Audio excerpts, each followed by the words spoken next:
Hello everyone, I'm Anthony the Eclectic Chef and welcome back to our channel. Well, today we're going to try a cooking and taste test of these Jolly Posh traditional pork bangers, English sausages. I have no financial interest in this review. It's not sponsored. I paid for everything you'll see from Jolly Posh myself, so it will be a fairly independent review.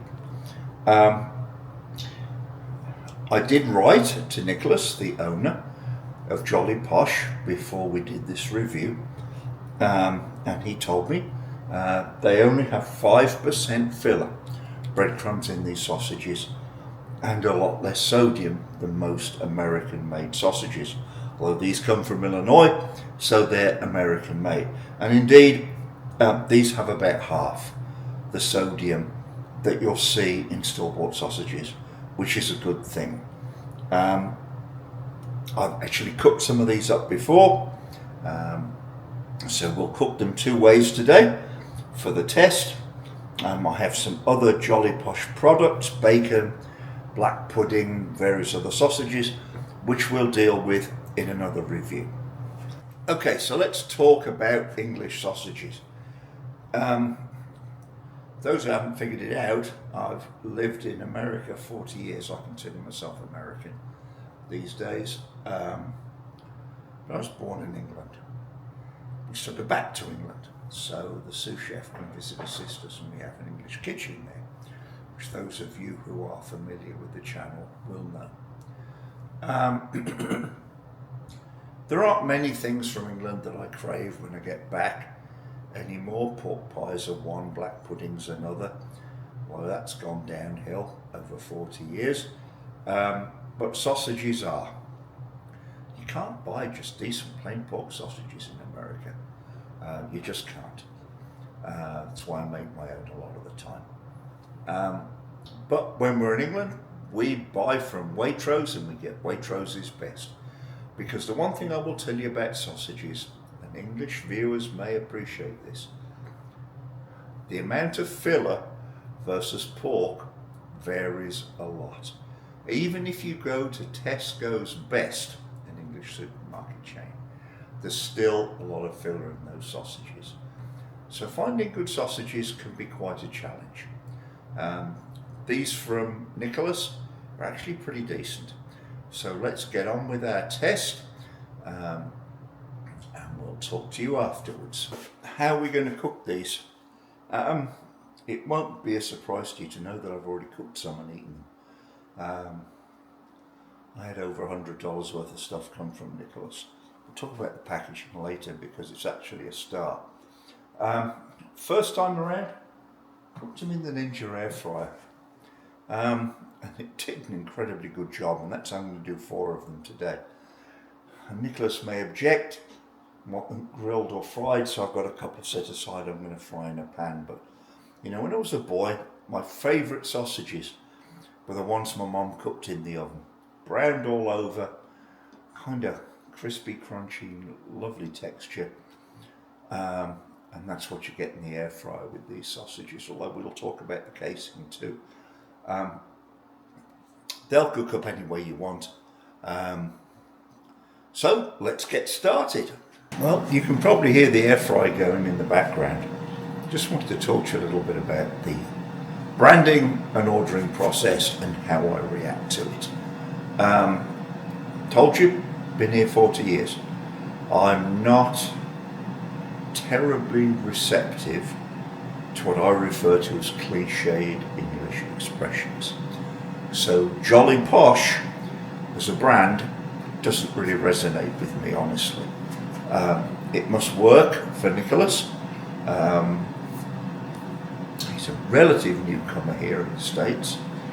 I think he's been here several years. But it's something American purchasers will grab hold of. I get that. It just doesn't ring a bell for me.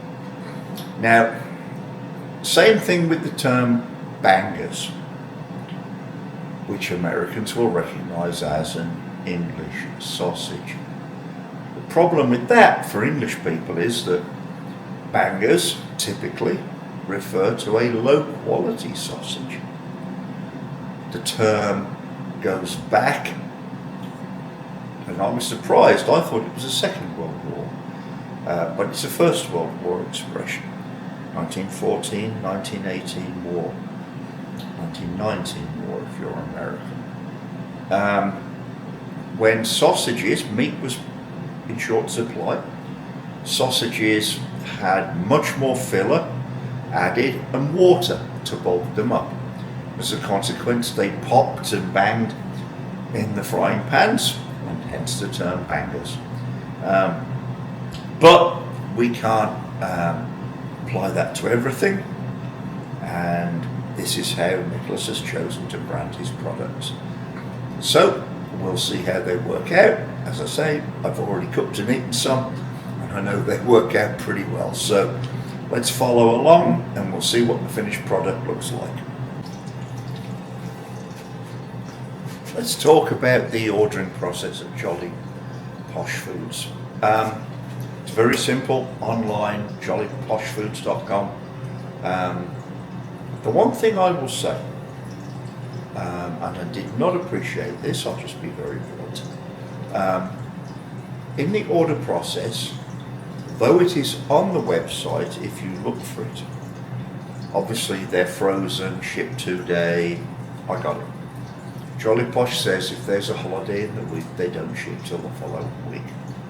My summary, if I've got that slightly wrong, I'm sure they'll correct me in the comments.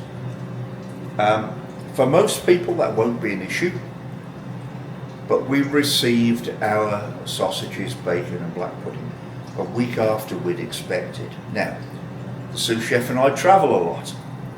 That's an issue. When I order something, I expect it to show up when I expect it to show up, because quite frankly, we might not be there when it eventually deigns to arrive. We were good this time, but that might not always be the case. My recommendation to Jolly Posh would be that they have a pop-up or a distinct statement on the order page that says, hey, if you're ordering on holiday week, it ain't going to ship till next week. Now, that said, the sausages, bacon, black pudding arrived perfectly. Beautifully frozen in a polystyrene box contained in a cardboard box. I've kept the polystyrene box, I use it for keeping bait when I go fishing. The dry ice had all evaporated, but these cold pads were still frozen.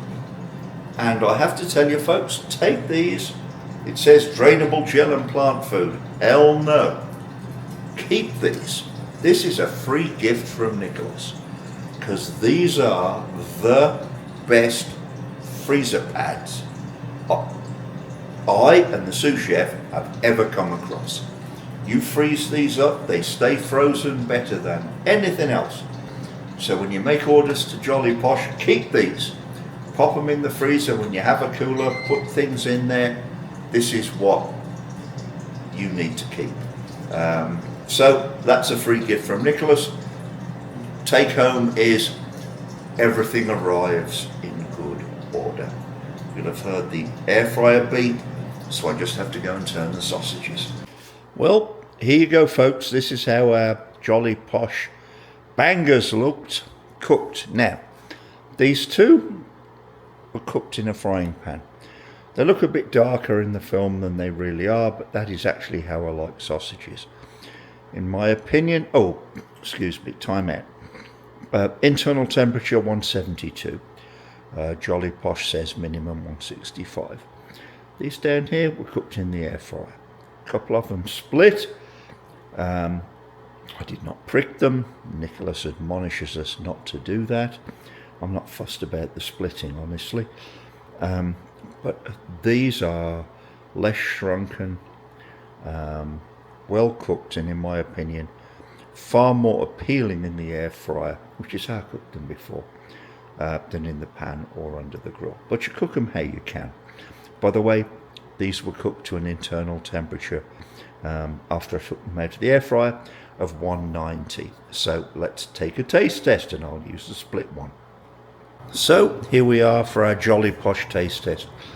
See, the sausages are still beautifully moist inside, nicely browned. This is an air fryer example. So let's take a taste.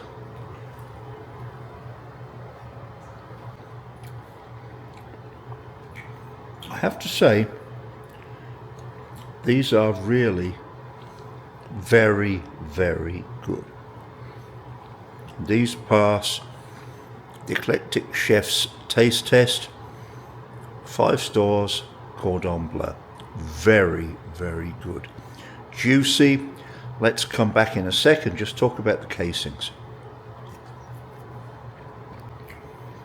I suspect Nicholas uses collagen casings for these sausages. They may take the freezing and handling better than gut casings, natural casings. I don't object to them. I've used collagen casings myself. They have a certain pop to them when you eat them, which is not unpleasing. But anyway, long story short, these Jolly Posh bangers are really, really good. Hello folks, well, different shirt, different day. This is the morning after we filmed yesterday's comments on the Jolly Posh English bangers, and it's a follow-up to the taste test. I shared the bangers with the sous chef, and she, like me, thought they were delicious. Not quite Waitrose's best, but very, very close, which speaks, by the way, very well to these Chicago made sausages. Now, the one thing I will say, the pan cooked sausages had casings that were much more tender than the sausages I cooked in the air fryer. As I've said, the ones in the air fryer have a little bit of a pop. I don't find it objectionable, but if that's something you don't want to experience, I'd really suggest you pan cook them rather than air fry them. Now, I may be the one making an issue out of this. It isn't for me, but I did want to address that, because if you pan cook these sausages, you won't notice anything. Anyway, with that, thank you for watching, and I've put a link to Jolly Posh's website in the description, and I would not think you'd be making a mistake if you gave them a try.